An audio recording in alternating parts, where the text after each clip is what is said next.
What is the difference between a tzaddik and a rasha, a righteous person and an evil person? I know it sounds like a dumb question, but is there a yardstick that one can use to measure? Because I don't believe that somebody wakes up in the morning and says, I'm going to be evil today.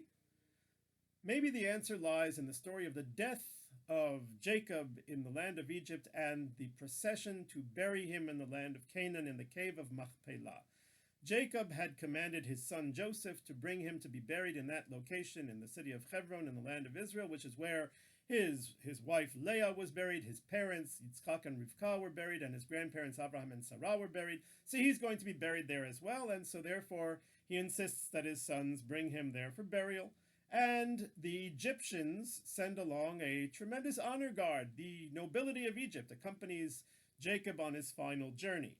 And the Torah tells us that when they are on their way, they come to a place called the threshing floor of Atad. And at that location, they have a tremendous outpouring of grief, a mourning ceremony, sort of a funeral, I guess, in honor of Jacob. And the Canaanim, the Canaanite peoples who live in the area, they saw this mourning and they said, this is a heavy grief for Egypt. That's what they said. And then afterwards they continued to bury Yaakov. The commentary Kli Yakar asks a few very good questions on this parsha, on this story. And the first question he asks is, why have this grief outpouring, this mourning ceremony, at the threshing floor of Atad? Why not do it when they first left Egypt, or when they arrive at the cave of Machpelah in Hebron, where they're about to bury him? Why in the middle of the way? Second of all, apparently, this threshing floor of Atad was a threshing floor which was surrounded by thorns, and there's nothing unusual about that. The common practice was to put thorns around a threshing floor to keep animals at bay, to keep them out from eating the produce that's inside. So why this particular one? Thirdly, the expression, this is a heavy grief to Egypt, a heavy mourning for Egypt. The word heavy is not the most appropriate word. I would expect it to say something like difficult or hard or intense, but heavy is a slightly unusual word. Finally, why is it a heavy mourning for Egypt? After all, Jacob was the founder of the children of Israel. I just quoted Andrew Lloyd Webber, Tim Rice. So why were the Egyptians in the lead here? Now, granted that if you observe this procession from the side, you'd say, oh, this is an Egyptian procession, because the leaders of Egypt were all coming along, and so therefore there was a distinctly Egyptian flair to the regalia that was in this processional. But the question is, why did the Egyptians take control? Weren't they just, outside the picture? The main mourners should have been the sons of Jacob themselves. Why is it for Egypt? So the Kli Yakar explains that what happened was, there was supposed to be 7 years of famine in Egypt when the 7 years of plenty had ended, just as Pharaoh had dreamed and Joseph had interpreted. But those 7 years of famine turned out to only be 2. Why? Because the moment that Jacob arrived, the famine ended. In the merit of his great righteousness, the famine was suspended. But it was only suspended so long as Jacob was alive. And since Pharaoh had dreamt and Jacob and Joseph had interpreted, they were still owed a few years of famine. And the Egyptians realized when they came to the threshing floor of Atad that the famine had started again. How did they know that? First of all, they were very sensitive to symbols. Apparently this threshing floor, while even though it was commonplace to have thorns surrounding threshing floors to keep out animals, this one was so thickly guarded by thorns that they couldn't get in, and they said this is a symbol that we can't get in to eat the food. In other words, there's going to be hunger.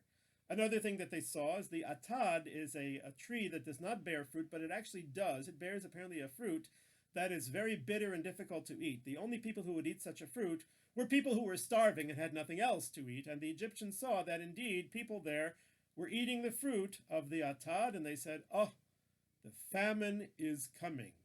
The righteous person who has died has removed his protection from us, and therefore they felt great grief and great mourning. And that would explain why at that particular threshing floor or that particular location, because that's where they came to that realization. Why the expression heavy, a heavy grief? Because heavy is the same word used to describe the famine itself that had happened in the time at the beginning when Joseph had interpreted. The verse in the Torah says V'hara'av kaved ba'aretz. The famine was very heavy in the land. So that phrase, heavy regarding famine and heavy regarding the grief, indicate that the grief was caused by the heaviness of the famine, which was now returning to the Egyptians. And that would explain why the Egyptians were now more in the lead of the grief and the mourning and the sadness than the Bnei Israel, than the sons of Israel, because they were mourning not just for the righteous person who had been taken for them, but they were now mourning for themselves, for the starvation and the suffering that their land was now going to experience. And so with that explanation, we can also see a hint to this, and the Kli Yakar brings it, in something that the rabbis say, that when God brings punishment and suffering upon the evil people, he first removes the righteous people. First, God takes care of the righteous people. And it's based on a verse that is relating to something else, to damages, that if fire goes out and consumes thorns, and the produce is consumed. That's more or less a translation. When a fire shall go out and consume the thorns, and the produce is consumed. The rabbis say from this, the thorns are the evil people, and the produce, those are the righteous people. When does the fire go out to consume the thorns, the evil people? When the produce is already consumed. In other words, when the righteous people are out of the way, when their merit is no longer available to protect the rest of their land, of their place, so then God can bring punishment upon the evil people, then the thorns will be consumed. Now, one could ask, how is it that the righteous person can protect their whole land or place or generation? How does that work? What was the power of Yaakov, of Jacob, when he arrives in Egypt to stop the famine? How did he do it? Was this simply a magical kind of a thing, that a righteous person is just somebody who has this tremendous spiritual umbrella about them that protects everybody who is in their area? I'm not sure. I think that there has to be something more. So I'm going to suggest three possible explanations. Number one, the Egyptians themselves earned the merit of a respite from the famine. How so? By honoring the righteous person, by honoring Jacob. They gave him tremendous honor. Pharaoh gave him tremendous honor. They were given a place to live. The Egyptians were giving him hospitality, and they gave him tremendous honor on this, his final journey. So in the merit of having given honor to the righteous person, they were saved from the famine. And that teaches us the importance of indeed giving honor and respect to righteous people. There is a shadow of blessing that comes to anyone who respects them. So that is number one. Number two, perhaps the Egyptians didn't have so much merit. Perhaps the Egyptians were indeed evil. Perhaps they were thorns, if you will. But the righteous person does not deserve to live in a land where he sees suffering about him or she sees suffering about her. So in order to protect the eyes of the righteous person, God protects the whole country so that the righteous person doesn't suffer from what is going on around them. That's a concept that we also have, that if a person is afraid of some kind of suffering, so they should get a lot of friends, because the more friends a person has, then God has to ask himself, well, is this person worthy of punishment? But wait a second, this person has a lot of close friends who care about them and love them, and are they worthy of the punishment of seeing their friends suffer? So that's an extra benefit. So it could be that.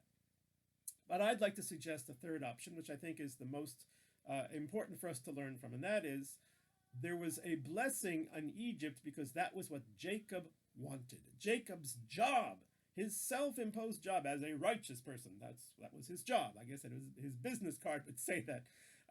Here is Jacob, righteous person, and he fixes societies and worlds. He fixes everybody in his vicinity.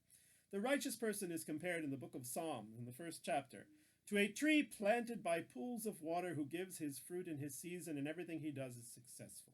Whereas the evil are considered like fluff that blow away with the wind.